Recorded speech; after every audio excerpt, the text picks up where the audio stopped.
জাপানের ইচিকাওয়া সিটি জুতে মানুষ দ্বারা লালিত একটি বাচ্চা বানর এখন দর্শনার্থীদের অন্যতম আকর্ষণে পরিণত হয়েছে। চিবা প্রিফেকচারে অবস্থিত এই চিড়িয়াখানায় গত বছরের জুলাই মাসে জন্ম নেওয়া বানরটির নাম রাখা হয় পাঞ্চ। জন্মের পরই মা তাকে পরিত্যাগ করলে চিড়িয়াখানার কর্মীরা বোতলের মাধ্যমে তাকে লালন পালন করার সিদ্ধান্ত নেন। পাঞ্চকে একটি খেলনা ওরাংউটান দেওয়া হয়, যা সে নিজের বিকল্প মায়ের মতো আঁকড়ে ধরে বড় হয়েছে। ধীরে ধীরে খেলনাটির সঙ্গে তার গভীর আবেগী সম্পর্ক গড়ে ওঠে।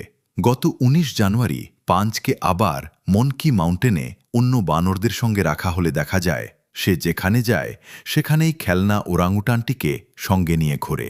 এই হৃদয়ছোঁয়া দৃশ্য দ্রুত জনপ্রিয় হয়ে ওঠে। বৃহস্পতিবার সকালে চিড়িয়াখানায় প্রায় ৯০০ দর্শনার্থীর সমাগম হয়, যা স্বাভাবিকের ৪ গুণেরও বেশি।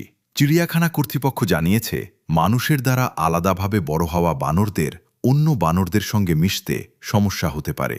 শুরুতে পাঞ্চকে একা পড়ে থাকতে দেখা গেলেও সম্প্রতি সে অন্যদের কাছে যাওয়ার চেষ্টা করছে। জাপানের NHK-কে এক দর্শনার্থী জানান, তিনি আশা করছেন পাঞ্চ খুব দ্রুত অন্য বানরদের সঙ্গে মানিয়ে নিতে পারবে। চিড়িয়াখানার কর্মকর্তা ইয়াসুনাগা তাকাশি বলেন, এত দর্শনার্থীর ভিড় দেখে তিনি বিস্মিত। তিনি আশা প্রকাশ করেন সবাই পাঞ্চের নতুন জীবনে মানিয়ে নেওয়ার এই যাত্রার দিকে নজর রাখবেন।